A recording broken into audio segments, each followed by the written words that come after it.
mwese mugorora ibiganza turamukanye amahoro ya Yesu Kristo umwami wacu. Turanezerewe cyane uyu munsi utangura umwaka. Mbega ninde ababaye? Hari uhari? Twese turanezerewe ko hari icyo Imana yakoze.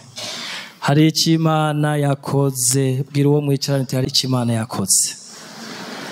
Kandi niyo yonyine yari kugikora, nta muntu yari kugishobora.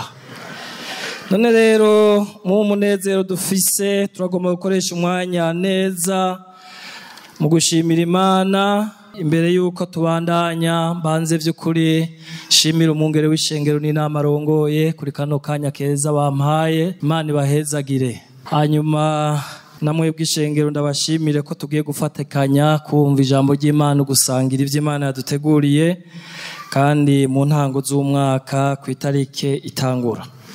Mazina yanje nitwa Hakizimana Nikora nkuko mwavyumvise. Ndi hariya mwishirahamwe ry'amashengero ya Pentecote mu Burundi, cicaro gikuru kiri hajya hagati mu gisagara. Mazeho umwaka n'amezi 2. Mwangiriye neza ko mwansengeye kandi mwagize neza ko twafatikanije ibikorwa birahari. Uyu mwaka rero wabaye umwaka udasanzwe kuko twawutanguye twese twishize mu biganza by'Imana nk'uko nyene turiko turabikora, ariko ivyagiye biraza vyerekanye ko Imana yonyene ariyo yo kwizigirwa. Uko murabizi yuko coronavirus yari kwiragabanuka, hanyuma twizigira kwirahera. Murazi ko vyadutera ubwoba twese, ariko tugatabaza mu ijuru. Hanyuma rero mu nyuma haraje ibiza bindi vy'inka, muravyibuka mbega ivyo n'ibindi birahaca mu gihugu. Kw'isi harabaye intambara zituma uburemerezi bwazo tubwumva gushika na hariya mu nzu ukabona yuko hari vyahindutse. Izi ntambara zabaye hariya mu buraruko bw'isi, mwarabonye ko ibiciro by'ibintu vyahindaguritse. Duhejeje umwaka mbere ibice binini by'abantu bafise inzara mu miryango yabo, ariko nta numwe yicwa n'inzara kuko Imana ifumbatuye ikiganza cyayo, ivyaremwe vyose birahaga. Muvuge muti amina. Muri ivyo rero ngarutse hano mu mashengero ya Pentecote mu Burundi, twoshima Imana cyane. Je ndi umunyamabanga w'abungere, narabonye kugira neza kw'Imana. Amanama yarabaye, ibikorwa byarabaye, hanyuma nabo dufatikanye imigambi barashishikaye kandi baratubwira bati intambara ya Ukraine n'Uburusiya kwitanguye murasenga Imana. Hari aho byoca bihagarara kuko twibaza ko impunzi zizoba nyinshi mu bihugu vya Buraya, hanyuma ivyo gukorana hiyo bikagabanuka. Ariko turashima Imana ko atana kimwe cagabanutse, byarashishikaye. Ni kubw'iyo Mana yacu iragahabwa icubahiro. None rero mu bubwiriza bwose, mu misiyoni yose tuhejeje umwaka turi amahoro. Mwaravyumvise namwe ko mu mashengero ya Pentecote hari amahoro. Mbega murabishimira Imana navyo? Imana ihabwa icubahiro. Mu nkundire rero dusoma ijambo ry'Imana n'igitabo ca Zaburi 106. Ndasoma imirongo mikeya y'ijambo ry'Imana muharabe. Dusoma ijambo ry'Imana. Haleluya. Nimushimire Uhoraho yuko ari mwiza, kuko imbabazi ziwe zamaho ibihe bidashira. Ninde yoshobora kudondora ibikorwa bikomeye Uhoraho yakoze, canke kwerekana ishimwe ryiwe ryose? Hahigwa abitondera ibitunganye, hahigwa uwama akora ivyo kugororokana ntaryo. Uhoraho, nyibukana imbabazi ugirira abantu bawe, ungenderanire gukiza kwawe, kugira ngo mbone ugutotahara kwabo watoranije. Mpimbarwe n'umunezero w'abantu bawe, niratane n'ishamvu yawe. Yesu nashimwe cyane. Naya majambo mfise mu mutima wanje. Ni Zaburi yerekana ibice bibiri. Ubwa mbere no gushima Imana. Natwe twese mbega turiko turashima Imana. Imana nihabwa icubahiro. Imana nishigwe hejuru. Yatugiriye neza twese, numwizigirwa ku masezerano. Ndakubwijije ukuri, urabe ivy'Imana yasezeraniye abantu, nta na kimwe idashitsa. Nawe we nurabe hari iki itagukoreye. Imana numwizigirwa. Mbega umwana w'umuntu we niko bimeze? Siko bimeze. uyanditse iyi zaburi yavuze ngo abantu bose bashima Uhoraho kuko ni mwiza, imbabazi ziwe yatugiriye twese zamaho ibihe bidashira, kandi ntitwoshobora kubivuga uko bikwiriye. Mbega twoshobora gushima Imana uko bikwiriye? Wumva woronka amajambo akwiye. Imana ikwiye gushimwa, ikwiye gushimwa n'abantu bose. Hambavu y'ivyo iryo shimwe dushimira Imana, uyu yanditse izaburi yaciye agira icyo asaba. Uwo kwegeranya ivyo abantu bariko barasaba Imana, akagenda mu miryango, akagenda ku bagabo, akagenda mu bana, akagenda mu bagore. Abantu barafise ibintu amatone n'amatone basavye Imana. Na jewe birahari, we mbega birahari? N'ubu uriko urayibwira kandi uyitakambire kweri, burya niyizi iminsi n'ibihe ivy'inyegeje. Nga rero yanditse izaburi avuga ngo Mana, imbere yuko novuga vyinshi, ijambo ryawe unyibuke. Ndabifurije mwese kwibukwa n'Imana. Ikigira kabiri kivuga ngo unyibukane imbabazi ugirira abantu bawe. Uno munsi Imana yagomba kukugirira imbabazi, kuko ni wabaye umwizigirwa ku masezerano yayo. Harura nawe, mbega wakoreye Imana gute? Wayisenze kangahe? Wayishimiye kangahe? Watanze ikigira 10 gute? Warondeye abantu baza kuri Yesu gute? Wumva uri umwizigirwa mu masezerano y'Imana? Uhejeje umwaka bimeze gute? Dutereza amaso inyuma turabe. Twamaze kubona ko Imana ari umwizigirwa, ariko abana b'abantu igomba ko nabo bayitsikira. Unyibukane imbabazi ugirira abantu bawe, iryo ribe isengesho ryawe, kandi urigire rinini. Usuzume nanjye suzume, kugira ngo Imana iduhe intango nziza. Iyo Imana iduhaye umwaka mushasha, umwungere w'ishengero amaze kubitubwira, ntibisigura ko imyaka ihagaze. Bamwe bariko barakura, abandi bariko barasaza, abandi bazokubaka ingo, n'abandi bazotaha. Mbega ivyo navyo birahari, ni kwisi imeze, ariko twizigire Imana yacu. Hanyuma rero uriya murongo wa 5, ivyo bizana iki? Mbega tumaze kugirirwa imbabazi n'Imana habiki? Hariho ngo ugutotahara kwabo watoranije. Ewe iri jambo ry'itoto muraryumva agashengero ry'Imana. Gutotahara hari igihushane mugabo cavyo, ndakivuga ko mu nyuma, ariko ijambo ry'Imana ivuga ngo abatewe mu ngoro y'Imana bazototaharira hehe? Mu ngoro y'Imana nyene. Ahantu twamatuza, ahantu Imana yatoranije mu mashengero, abantu babwirizwa kuza bagasenga, niho Imana yatoranije ngo batotaharire. Ndabifurije kuzototaharira mu ngoro y'Imana. Mu ikintu gitotahaye kiratera igomwe, ukiravye umunezerwa, ukavuga ngo wewe wa giti, ewe wacamwe uratotahaye. Igihushanye c'ugutotahara no kugira gute? Kuma. Ni ijambo ryiza mbega, ariko imbere y'ukuma habanzaho kuba gukabirana. Ndagomba ngo abakabiranye, abumye, Yesu ari hano no munsi kugira ngo abasubize mu intege, kandi abasubize itoto ryo mu buryo bw'impwemu. Libisengesho ryawe Mana, ndagusavye gutotahara. Muramaze kubona, kugira ngo ikintu gitotahare uragerageza ugatera, hanyuma ukabagara, hanyuma ugashiramo na engrais. Mbega ntimubizi hariho ngo niyitwa totahaza, sinzi murayumva. Ivyo nivyo tubonesha amaso, ariko mu buryo bw'impwemu hariho gutotahara kuva ku Mana. Iryo jambo naryifurije umuntu wese uyu mwaka, uwo gutotahara mu buryo bw'impwemu. Tutotahare. None rero mbega izi mbabazi Imana igomba kutugirira izitanga gute? Dusome hariya Kuvayo.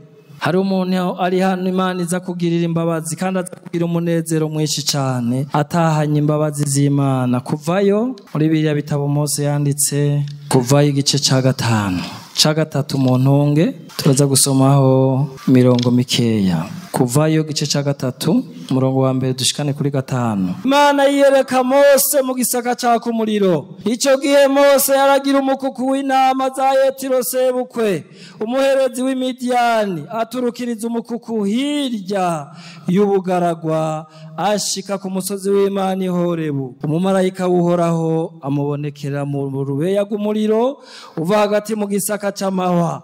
Aritegereza abona ico gisaka caka mu muriro ariko nticatemuka.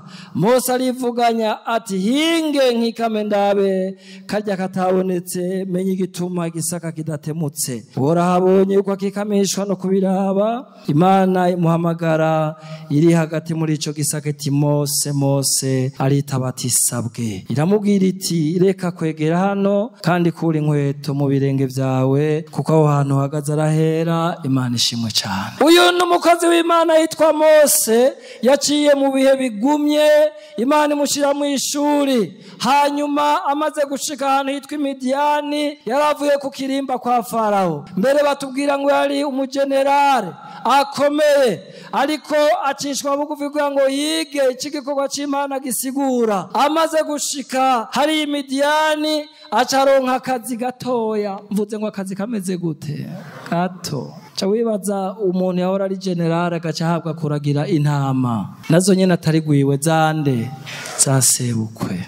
Amageragezwa arabaho n'ishure y'Imana irabaho kandi aba ari nziza kuko Imana yagukurayo. Hanyuma rero aja ngaho araragira, sinzi imyaka yaragiye ko ntiyabaye mike, arihebura. Mugaye yaributse Imana amasezerano ati Imana wibuke ko ndumuheburayo, wibuke ibyo wadusezeraniye, wibuke Mana utwibuke. Hageze igihe kimwe ngo acaraturutsa izo ntama za sebukwe. Kare yari afise ahantu aziragira, mugabo uwo munsi agira amageme meza ngo acagenda aturukiriza hehe hirya y'ubugaragwa. Ndakwifurije kuzoba hirya y'ubugaragwa. Ivyo vyaramusavye ikiguzi kuko kurengana aho hantu yategerezwa kwama turukiriza muri kamenyere vyamusaba urundi rugendo. Aravuga ngo reka ngende hirya y'ubugaragwa. Arazijana, ashitseyo arahabona ngo acahabona n'umusozi w'Imana witwa Horebu. Bene data tuzobe ku musozi w'Imana, kandi ku musozi w'Imana niho bironkeka. Washitse aho hantu rero Imana ikiramugendera ngo ica yiyerekana mu gisaka caka umuriro. Yegereye kuraba ati ndaba ivyo bintu bitabonetse. Imana imuhamagara mu izina, ndakwifuriza kandi nabisenge ngo Imana uze wumva ijwi ryayo. Hari abantu benshi batacumva ijwi ry'Imana, ariko Imana mbega iravuga, mbega iracahishura, mbega iracarongora abantu bayo. Iragomba kuvugana nawe no mwaka, ube hafi yayo, igomba kukwibuka. Aha rero Mose ngo aca aregera, aza yumva ijwi mubwira ngo Mose Mose, aritaba ati sabwe sabwe. Yitavye neza. Ijambo ryacuwe rivuga ngo kura inkweto zawe ahantu hagaze nahera. Acarunama arakura kw'ibirato ashira ngaho. Byasigura ngo ariko aragira gute? Ariko arihana. Uno munsi rero mugenzi, uharuye ivy'Imana yakoreye Mose kubera yemeye gukura inkweto, vyabaye bikomeye. Yarashikanye ubwoko bw'Imana aho butagerezwa gushika. Yose warabandanya, kandi no munsi tumwita umuhizi kubera yemeye kugira gute? Gukura inkweto. Ndakwifuriza gukura inkweto, uzikure ahantu uri hameze gute nahera. Nagomba rero turangirize hariya mu gitabo c'Abalewi, turaba amasezerano habwa abantu benabo bemeye kuja hirya y'ubugaragwa. Imana yafise ikibavuga ko bemeye kugendana nayo. Tusome Abalewi 2:6. Yesu ari hano yiteguye kukugirira neza, ariko nawe witegure mu mutima kugira ngo utangurana umwaka nawe. 2006 turaza gusoma uriya murongo waho wa 3 gushika kuri 5 duce dusimba hakurya 9 gushika kuri 13. Ijambo ry'Imana turagiye kurisoma mu izina rya Yesu Kristo. Ivyiza bizoba ku Bisirayeli nibumvira Imana, nimwahora mugendera mu mabwirizwa yanje, mukitondera ivyagezwe vyanje, mukavyumvira, nuko nanje nzogenda mbarekurira imvura mu bihe vyayo, n'igihugu kizogenda cimbuka ivyimburo vyaco, n'ibiti vyo mu ndimiro bizokwama bitengengeye, igihe canyu c'isekura kizorinda gishitsa mu yimbura ry'izabibu, iryo yimbura naryo ririnde rishitsa mu ibiba, muzokwama mu gahimbo mwibere mu gihugu canyu atankomanzi, kandi nzoha ico gihugu kugira impore, muzokwiryamira atakibateye akoba, kandi nzohaherengeteza ibikoko vy'inkazi, kandi nta nkota izogera mu gihugu canyu. Umurongo w'9, nzokwama mbashize ku mutima, mbarondore mbagwize, nkomeze isezerano ryanje namwe, muzorya ibigugu vyahitikiranye, kandi muzodaha bitira, kugira ngo mubone aho mwimburira ivyeze. Nzoshira ihema ryanje hagati muri mwebwe, kandi sinzokwigera ndabazinukwa, nzogendera hagati muri mwebwe mba Imana yanyu, namwe mube abantu banje. Ni jewe Uhoraho Imana yanyu, nabakuye mu gihugu ca Egiputa, kugira ngo ntimube abagurano babo. Navunye ibiti vy'ingogo vyababoshe, mbaha kugenda mwemye. Yesu nahabwe icubahiro. Aya masezerano na yacu saya Abisirayeli. Iyo tumaze kwizera, Bibiri twereka ngo tuba tusa n'abantu bashinzwe ku rutare canke ku giti c'amasezerano ico Isirayeli. Uno munsi rero ibidusomye bikuba kuko nyene iyo wizeye ikijambo ry'Imana rivuga. Nagomba rero ndakubwire ngo Uhoraho numwizigirwa ku masezerano, yiteguye kuzokugirira neza, kandi yiteguye kuzogirira neza igihugu. Ariko kimwe gusa, twemere gukura inkweto, ikigira kabiri tumusabe mu buryo bw'impwemu, dutotahare, adutotahaze, tugire intango nziza. Abumvise amajambo y'Imana bakayakira, Yesu nabahezagire. Nagomba rero ndakubaze, mbega wumva wosaba iki? Iminsi irahita vuba, uyu mwaka Yesu ashobora kugaruka, naha nyene ndiko ndabwivuga ubutumwa bwiza ashobora kuza. Nagomba ndagusabe wuname imbere y'Imana, urabe ngene Imana ari umwizigirwa kuri wewe, yagusezeraniye ubugingo budashira. Naho vyoshika umuntu ntaba umwizigirwa, haracari ivyizigiro. Turabahamagaye, umuntu agomba kuvuga ngo ndagomba gushiraho intango shasha. Munyaruke muza abakozi b'Imana babasengere mu ntango z'uno mwaka. Umuntu wese aho yicaye avuga ngo Mana, sinabaye umwizigirwa mu bikorwa vyawe, sinakoze neza, mbere ndumya mu mutima. Turamuhaye kazi, nutaha uko waje, muhaguruke muze, hariho amasezerano y'Imana ari hano. Yesu yiteguye kugirira neza umuntu wese, agomba gushiraho intango shasha. N'abari hariya hanze mwihute muze, turabarindiriye hano, haracariho ibibanza, no ngaha hose araho gupfukama. Umuntu agapfukamira Imana yubashe, avuga ngo Mwami ngirira imbabazi, ngirira imbabazi. Iryo sengesho niryo tugomba dutangurireko. Ngirira imbabazi Imana, ngirira imbabazi muri vya bindi Imana ikugirira imbabazi, mu rugo rwawe Imana ikugirira imbabazi, mu kazi kawe, mu mibereho ya misi yose. Nutangurana umwaka udafise agakiza, turaguhaye kaze utangurana umwaka mushasha na Kristo Yesu. Niwe rufatiro rwacu, niwe vyizigiro dufise. Turabona bakiriko baraza, mwegereza atabwoba, nutinye gufukamira umwami wawe aho nyene ugeze. Mwegere, mwegere, mwegere. Impuzu muzomesa, kazi muzoba wejejwe n'amaraso ya Yesu, kazi muzoba wejejwe n'amaraso ya Yesu. Turabona n'abantu bakiza, mushishikare mwegere aho mu makoridoro aho nyene mupfukamye. Abakozi b'Imana mushishikare kugendagenda mubasangeho. Abantu baturira Imana, bature baronka amahoro mu mitima yabo. baronka amahoro mu mitima yabo kugira ngo uyu mwaka ube wo kugendana n'Imana. Uhoraho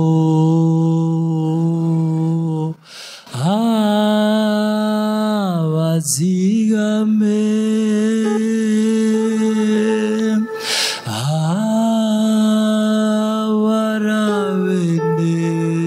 abarabeneza imisi yose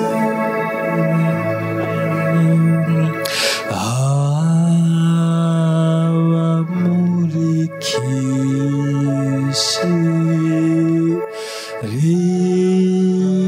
rizumuco wera namwe mumwizere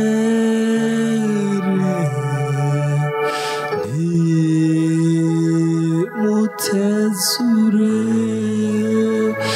mu mutima wawe werederere urusengero rw'Imana mwemara kongera kwizera kwishima agukomereze gukunda Imana.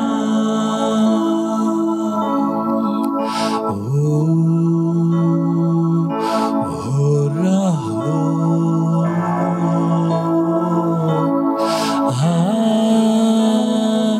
abazigame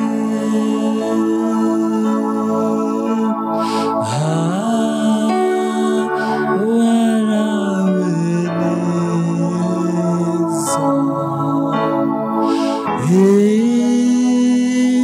imisi yose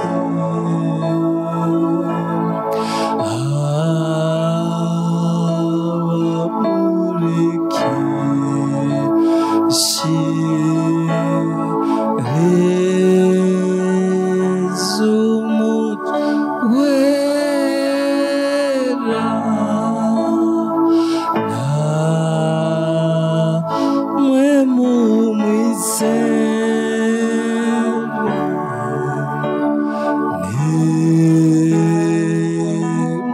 nimutezure.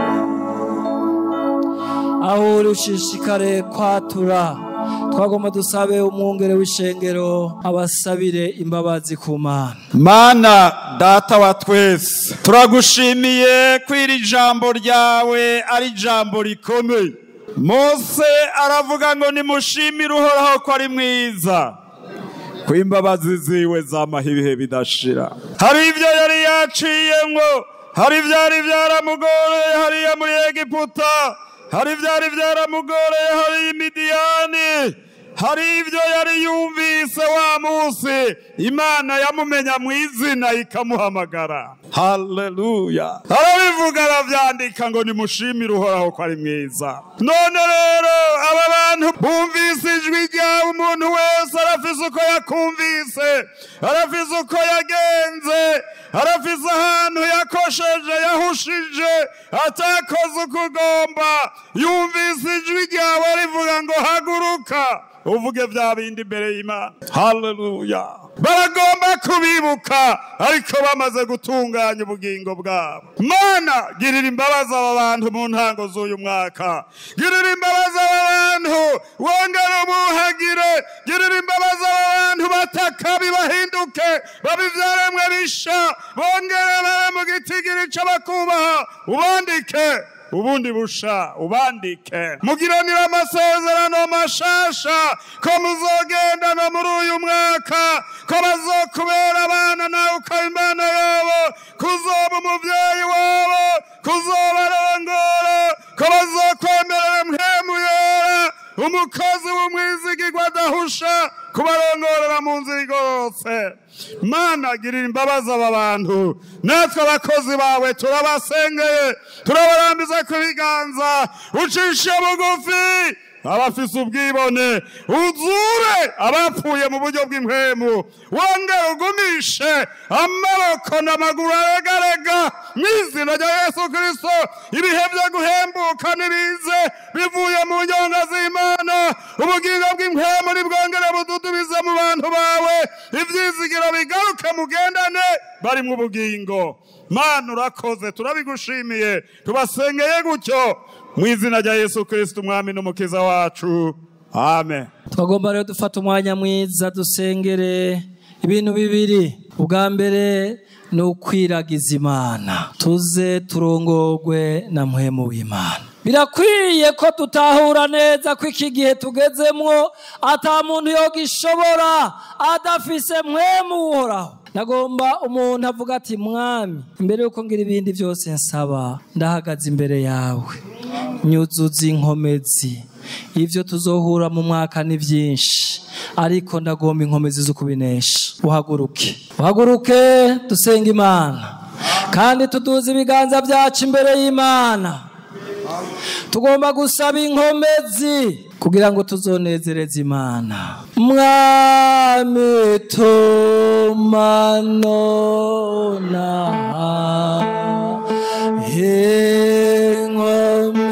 inkomezi za mpwemu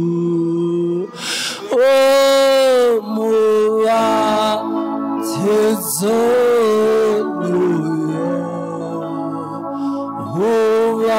ubatize wese. Duza gose ikiganza cyawe imbere y'Imana kandi tangura gusenga. Mwami Yesu n'umwizigirwa kuri wewe, ko yasezeranye inkomezi kuba mukorera n'amamukunda, nawe urimwo. Uyu mwaka tuwita umwaka wo kunesha, uyu mwaka uwo kunesha muri byose na hose. Umwungere wa kabiri w'ishengero yegere hano asengera ishengero ry'Imana kubw'ubushobozi bwa mpwemu yera. Uhoraho Mana data wa twese ubyagiye mu ijuru, turagushimiye umunsi mwiza ukuva mu mwaka warangiye tukinjira muri mushasha. Turagushimiye ibyabaye byose mwami, kandi mu byabaye harimo kumbura iby'intege nke, hariho n'ibindi bashoboza abasabyi n'abasabyikazi bawe. Ntacu umwana w'umuntu yo kwishoboza atarongowe na mpwemu wawe. Ababene data barataritse ibiganza babitumbereza mu ijuru, kuko bazi yuko ariho gutabagwa kwabo kuva. Kandi uwo mpwemu watanze, ndibuka ca gihe intumwa zawe zari mu nzu yo hejuru, bari bafise isezerano, kandi isezerano nijya biki gihe nabone. Turasenza Imana mu izina rya Yesu Kristo, uyu muntu ariko aragutakambira kugira ngo umuhe inkomezi z'ukugenda neza, ubimukorere. Mpwemu wawe yururuke kuri aba biteguye mu mitima, mpwemu wawe yururuke kuri aba bantu bamaze kwihana, mpwemu wawe yururuke kuri aba bantu bafise ikibanza ca mpwemu mu mitima yabo, kugira ngo uyu mwaka dutanguye tuwutangurane inkomezi za mpwemu. Ivy'intege nke bisigare hariya muri uyu mwaka urangiye, ivy'inkomezi mwami aba ari byo tugenderamwo. Mu izina rya Yesu Kristo, mpwemu wawe agendagende muri iyi mitima, abone igikwiriye n'ikibereye kuri umwe umwe wese, akosore mwami bitagenze neza, agorora ibyagoramye byo mu mwaka uheze, kugira ngo umuntu wese yifuje kurongorwa na mpwemu azobona ubwiza bw'Imana muri uyu mwaka, kugira ngo uyu mwaka udutanguje tuzowusozera dushima Imana, tuvuga yuko hari ico Imana yadukoreye kuri wa munsi twatumbereza amaboko yacu mu ijuru dusaba inkomezi za mpwemu. Suka mpwemu wawe mwami muri iyi mitima, suka mpwemu wawe muri aba bene data, kugira ngo tuzofatikanye nabo muri ibi bikorwa biri imbere yacu. Urakoze kuvyumvise kandi ugiye kubikora, tubisabye mu izina rya Yesu Kristo umwami n'umukiza wacu, amen.